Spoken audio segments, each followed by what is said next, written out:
Sugar గురించి కొన్ని నాకు తెలిసిన విషయాలు చెప్పాలనుకుంటున్నాను.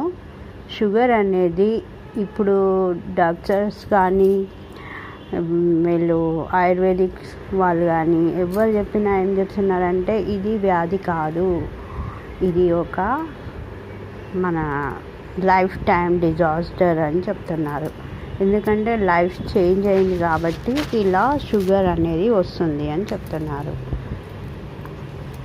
మనం అలా అనుకున్న పాత రోజుల్లో చూస్తే షుగర్ అనేది లేదు. ఎందుకంటే అప్పుడు వాళ్ళు టైంకు తిని టైంకు పండుకొని వాళ్ళని వాళ్ళ చేతితో చేసుకొని వంట కానీ దంచుడు కానీ బియ్యం కానీ అన్నీ చేసుకునేవాళ్ళు. చేనులలో పనికి పోయేవాళ్ళు చేనులలో పనికి పోయేవాళ్ళు, ఇంట్లో పనులు చేసేవాళ్ళు ఇంట్లో పనులు చేసుకునే, ఇలా అన్నీ రోట్లో రుబ్బుకునేవాళ్ళు, ఇలా చాలా పనులు చేసేవాళ్ళు, ఇసిరేవాళ్ళు. సో అప్పుడు షుగర్ అనేది లేదు. ఇప్పుడు మధ్యలో షుగర్ అనేది వచ్చింది. అయితే ఇది మధ్యలో షుగర్ అనేది ఎలా వచ్చింది అంటే లైఫ్ చేంజ్ అయింది కాబట్టి షుగర్ వచ్చింది అంటున్నారు. ఇప్పుడు చాలా కష్టపడి ఉన్నవాళ్ళు ఇప్పుడు 80sలో ఉన్నవాళ్ళు అంటే 80 years ఏజ్ ఉన్నవాళ్ళు అలా వయసులో చాలా కష్టపడి ఉన్నారు, అన్ని పనులు చేసుకొని ఉన్నారు. ఇప్పుడు కూర్చుంటే వాళ్ళకు షుగర్ అటాక్ అవుతుంది. కూర్చుంటే అంటే ఇంక ఇప్పుడు ఏంది అపార్ట్మెంట్ వచ్చేసింది. అపార్ట్మెంట్ కల్చర్లో కింద ఏం పని చేయలేరు, ఎటు తిరగలేరు, రుబ్బుకోలేరు, అన్నీ కూర్చున్న తాన కొడుకులు బిడ్డలు కోడళ్ళు పెడుతున్నారు కాబట్టి వాళ్ళకు షుగర్ అనేది అటాక్ అయింది, లైఫ్ టైం చేంజ్ అయింది అని చెప్తున్నారు. అట్లాగే ఇప్పుడు మనం చూస్తే ఈ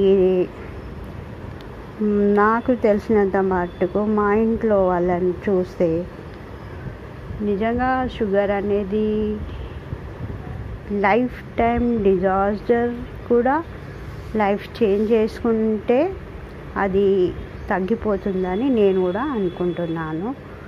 కాకపోతే కొందరికి షుగర్తో అల్సర్స్ వస్తాయి. మా ఇంట్లో కూడా అల్సర్ వచ్చింది మా అక్క వాళ్ళకి. సో అది ఆమె ఎలా తగ్గించుకుంది అనేది చెప్తాను. దాని గురించి ఇంతకుముందు 2 వీడియోలు కూడా చేశాను. ఆమెకు అల్సర్ ఉన్నప్పుడు మళ్ళీ అది తగ్గేది, ఆ తర్వాత ఇప్పుడు మొత్తం తగ్గింది కూడా వీడియో చేశాను, అది కూడా పెడతాను. అయితే ఇది ఎలా ఉంటుందంటే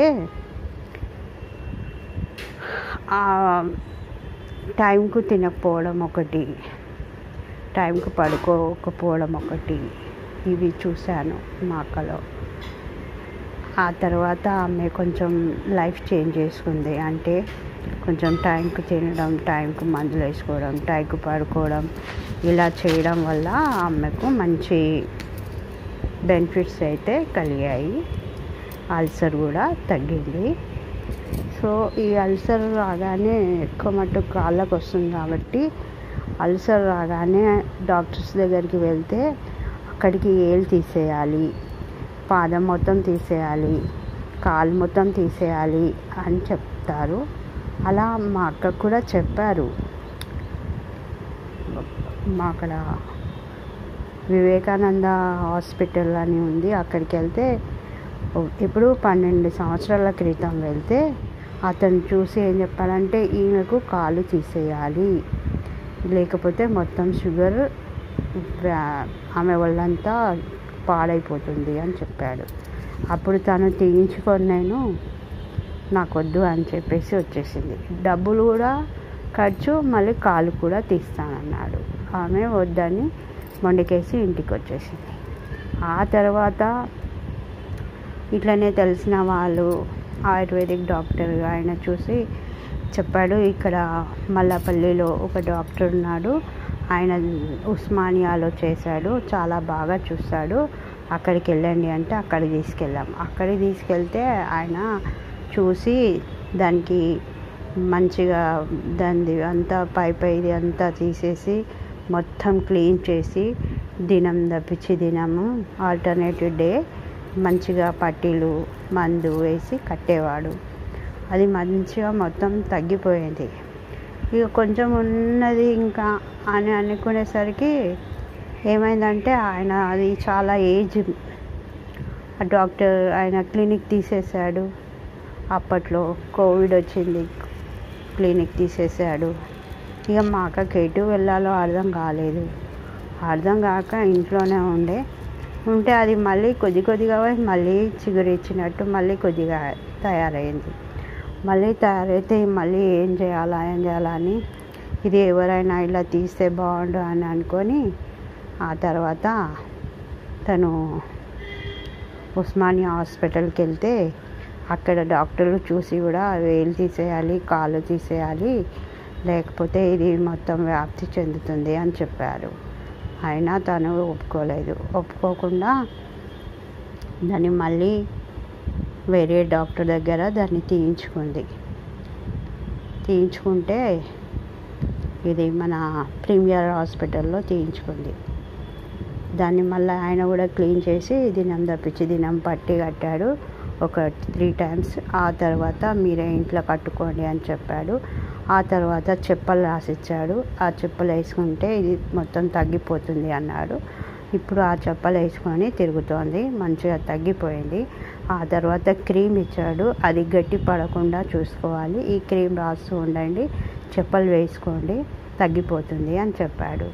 సో షుగర్ ఉన్న వాళ్ళకు నరాల బలహీనత వస్తుంది, వెరికోస్ వెయిన్స్ వస్తాయి.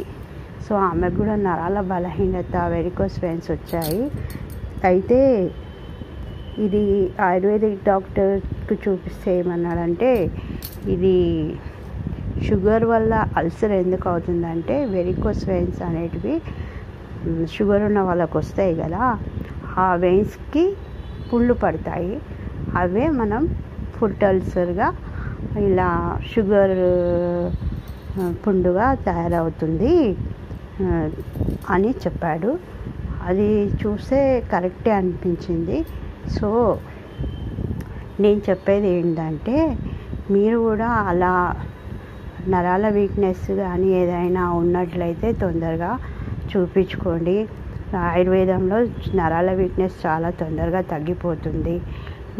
మేము ఆయుర్వేదం తినము అనుకుంటే డాక్టర్స్ దగ్గర చూపించుకోండి, బట్ కాళ్ళు వేళ్ళు మాత్రం తీయించుకోకండి. ఎందుకంటే షుగర్ ఉన్నప్పుడు అలా తీసినా కానీ అది మళ్ళీ వస్తూనే ఉంటుంది. కాబట్టి దాన్ని అలా తీయించుకోకుండా ఇలా క్లీన్ చేయించుకొని జాగ్రత్తగా కాళ్ళను వేళ్ళను నీట్గా ఉంచుకోండి, చూసుకోండి.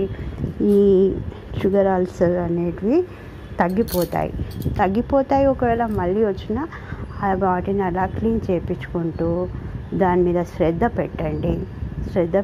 శ్రద్ధతో షుగర్ కంట్రోల్ ఉంచుకోండి. ఫస్ట్ ఆఫ్ ఆల్ మన లైఫ్ టైం చేంజ్ చేసుకోండి. టైంకి తినండి, టైంకి పడుకోండి.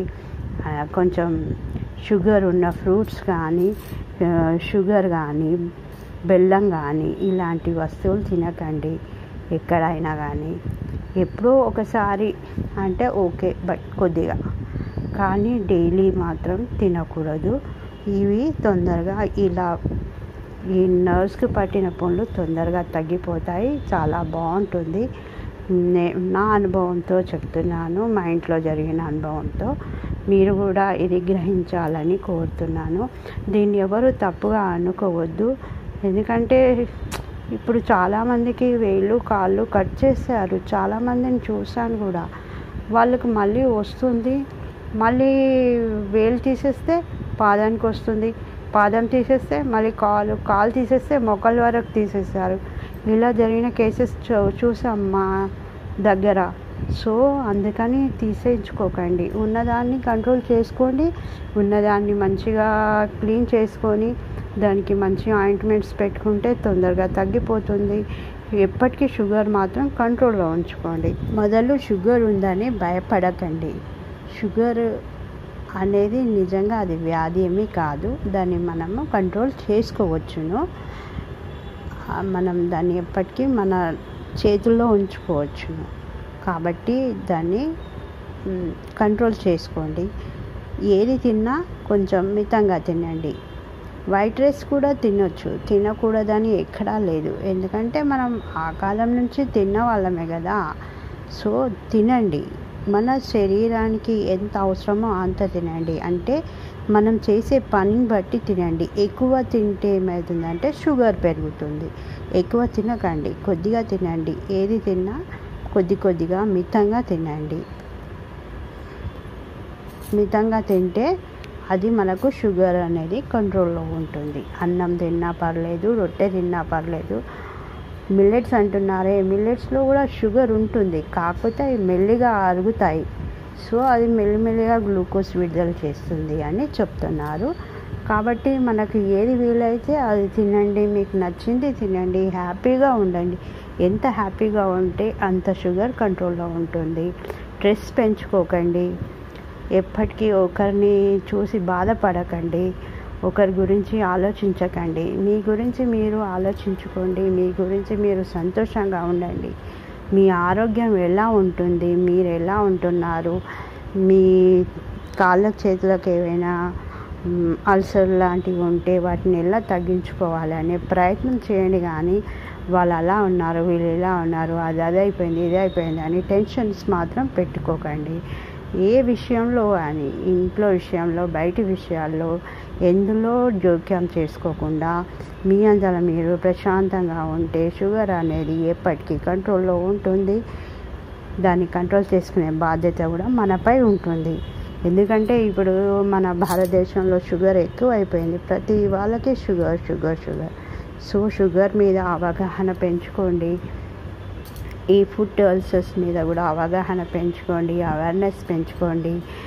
ధైర్యంగా ముందుకు నడవండి. అన్నీ మనం చేయగలము, అంతా మనదే అని ప్రశాంతంగా ఉండండి, ప్రశాంతంగా తినండి, ప్రశాంతమైన లైఫ్ గడపండి. Thanks for watching. నేను ఇంతసేపు చెప్పింది మీరు శ్రద్ధగా విన్నందుకు మా ఛానల్ను సబ్స్క్రైబ్ చేయండి, లైక్ చేయండి, ఇంకా తెలియని వాళ్ళకు షేర్ చేయండి. ఓకేనా ఫ్రెండ్స్, బాయ్. ఇది ఏం భయపడే అంత పెద్ద వ్యాధి కాదు. దీనిని మనం తగ్గించుకోవచ్చు. ప్రజల్లో, మన మిత్రుల్లో, మనకు తెలిసిన వాళ్ళల్లో అవగాహన పెంచడమే మన వంతు. అదే మన బాధ్యత.